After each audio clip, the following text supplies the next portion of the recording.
What is up, guys? In today's video we're going to be talking about 5 things that you might not have thought of as a beginner filmmaker. I know as beginner filmmakers sometimes it's really easy to overlook some really key factors that drastically affect how your video actually turns out. And being a beginner, if someone doesn't tell you these things, you might have no idea what you're doing wrong, but you'll look at your video and it won't turn out the way that you're actually hoping it was going to turn out, and you won't really know why. So I'm going to tell you these 5 things. I would have killed to have known these things when I was first starting out.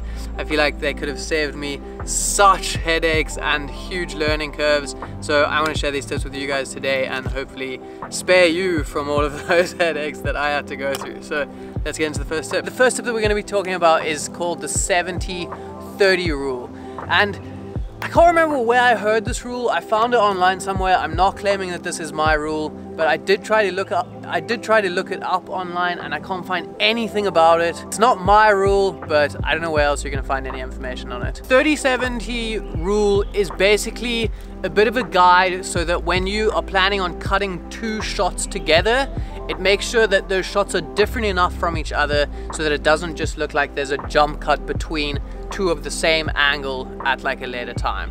So it's just a way of making sure that your second angle that you're going to be cutting with your first angle is significantly different enough that they cut together really nicely. I see this so often in beginner filmmakers edits where you'll have a clip filming something like Hannah here, for example, and then it will cut to another clip that is almost the same angle as the other clip. It will be like from here or something, or from here.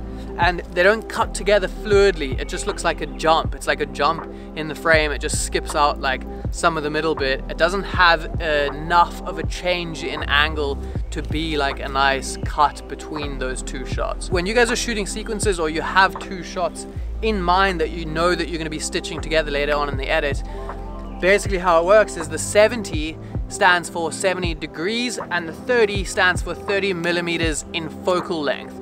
So let me just demonstrate that a little bit here with Hannah and explain to you guys a little bit what I mean.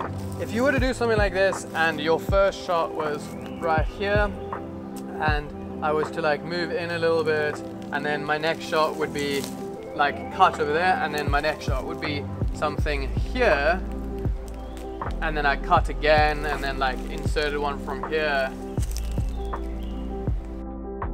So with the 30-70 rule, we want to try to do something a little bit more like this. I can start with the same shot as the shot we had for the first one, and this looks really cool, but then when we want to cut to our second shot, we can do one of those 2 things. We can change our angle by at least 70 degrees, so that can either be by wrapping around like this and getting a shot like that, and now we could cut those 2 together and they would look fine. So that's the 70 part of the rule. And the second thing is 30, which is the millimeters of your focal range that needs to change if you're going to be doing a punch in or out. So if we don't want to wrap around and we want to keep in the same place, maybe we really like this lighting or something, you can go from here. We can start at this focal length. I'm on 28 millimeters right now. If we wanted to stay in the same spot, I could zoom this lens in 30 millimeters or more. So I'm going to zoom it all the way into 75 millimeters and keep rolling on that, and then we could cut between those 2 shots. Now what we've got is 2 significantly different shots that we can cut between, and they're going to work really fluidly in the edit, and it's going to look much better than having those jump cuts between like the same type of angle. The next thing I want to talk about is how your settings actually affect the look of your video. And when I say settings, I'm referring to your exposure settings, so your shutter speed, your aperture or f-stop, and your ISO. I want to go over those 3 things very briefly and very quickly and just give you guys a little bit of details of what each one actually is going to do to change how your image actually looks, because I feel like a lot of beginners still are kind of getting stuck on this or overlooking this, and I see a lot of comments in the other videos asking about what my settings actually are. So I'm going to explain them to you just roughly so you guys can decide what settings you should be using in that particular situation, rather than just knowing what settings I used for that situation. So let's get into it. So the first thing that is fairly obvious is these settings are of course going to affect the brightness and the exposure exposure of your image, but what we're going to aim to do is get the correct exposure and assume that you're going to be doing that the whole time. Now we're going to talk about what each one of them individually actually does, and we're going to start with the shutter speed. So for video in particular, this doesn't count for photo, but there's something called motion blur, and it's quite important to get the correct amount of motion blur if you want to get that cinematic look in your videos. A rough rule, and a lot of you might have heard of this, is the 1/180 rule, which basically means your shutter speed should be double your frame rate. So if you guys are shooting in 24 frames per second, your shutter speed should be at 1/48, or as most DSLRs have, the closest to that is 1/50. If you guys bump up your frames to something like 120 FPS because you want to get that really nice slow motion, you need to adjust that shutter speed accordingly and get double that, which would be 250. So that's something important, and you guys might hear blur and be like, ooh, well, blur is not necessarily a good thing in video, but what we're referring to is motion blur. And even if you were to do something like in real life, if you were to look at your hand and move it really fast like this, you can see that it's actually really blurry. And what happens is, if your shutter speed is cranked all the way up because your image is too bright, it's gonna actually really end up in looking like this weird choppy jerky effect, and it's kind of gives off that like cell phone vibe. This is kind of how cell phone footage looks if it's just in auto and everything, and that's what we want to try and avoid.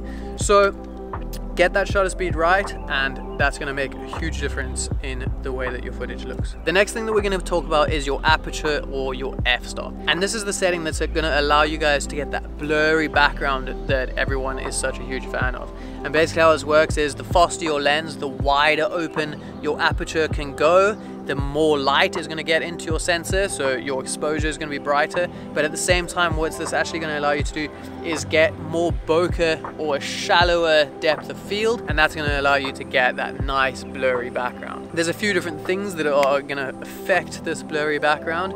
It depends on how wide your lens is. If you're more zoomed in, it's easier to get that blurry background even when your camera's at a higher f-stop, as well as if your subject is really close to your lens and the background is really far away, that's also going to affect it. So there are other aspects that come into play when you are trying to get that blurry background, but this f-stop is basically going to control that amount of blurriness and how shallow your focus actually is, your depth of field. The next thing that we're going to talk about is your ISO, and basically what your ISO is, you want to keep it as low as you possibly can all the time, because basically this is like artificial gain, and it's just brightening up the image. And what happens if you set your ISO too high, you get a lot of grain in your image, and it's not really clean and nice, and it results in your image really not looking nice. So basically what you want to do is keep it as low as you possibly can, or otherwise your camera will have a native ISO where it performs the best. I keep mine at 200 when I can. If I do need to, I'll crank it up a bit, but I'll make sure not to pump it up too high. Now you might be thinking, okay, cool dude, I've got all my settings as you say. I've got my aperture wide open because I want to get that shallow blurred out background. I got my shutter speed at double my frame rate, so it's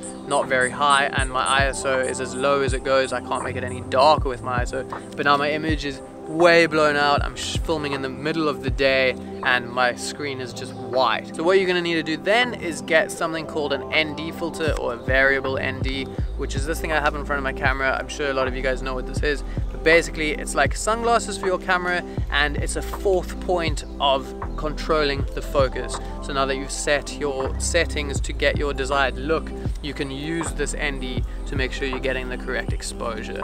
And all of these things together are going to hugely affect how your image actually ends up looking, and how much of that cinematic look you're actually bringing into your films. And it's important to really understand how these settings affect your image. So that's going to be it for the settings. Let's move on to the next one. The next thing we're going to be talking about is frame rates. And just to put it simply, 24 frames per second is the most cinematic frame rate, and the only one that you should be using. The only time you should be using a different frame rate is if you want to shoot slow motion. So you can crank your camera up into 60 or 120, depending on the camera that you have. But even if you guys are shooting in slow motion, it's important to remember that you should still be rendering out and conforming all your clips to 24p in your software or whatever you're editing in, so that your final project is still in 24p. Another thing to remember is, now that you've cranked your frames per second, you must adjust your shutter speed accordingly, which is what we were talking about just before this. A good demonstration of this and how I usually shoot my clips is that if I'm doing anything like talking like this, I'm not going to shoot it in a high frame rate because I know for sure that I'm not going to be slowing this down to get slow motion out of this. So right now the video you're watching, I'm shooting in 24p. Any talking stuff, I'm going to be doing that. And if I ever want to shoot any like cool B-roll stuff or like slow motion action stuff, I'm going to slow it down to either 60 or 120.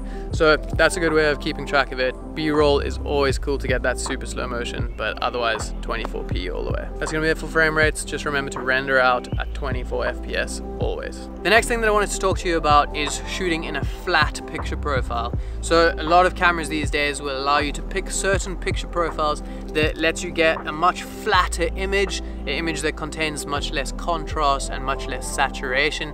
This does a few things. One of the most important things being it allows you to get a higher dynamic range, which means you aren't going to lose so much details in your highlights and details in your shadows because that image is going to now be flatter. The second thing by having this flat image is that it gives you more freedom when you're editing your footage and doing your color correcting and color grading. So it gives you a lot more control to bring in the colors how you want them. You can use things like LUTs to add all that color back in, and it just lets you have a lot more freedom in that footage. So if your camera does allow, shoot it in a flat picture profile. It's going to give you guys so much more creative choice later on in the post process. For this next one, we're going to be talking about something called the 180 degree rule. Basically, this is like a sequence guideline. So basically how the 180 degree rule works is you want to imagine if you're filming from here, there's a line drawn in the sand over here, and anything on this side of the line, this half of the circle, is the safe zone,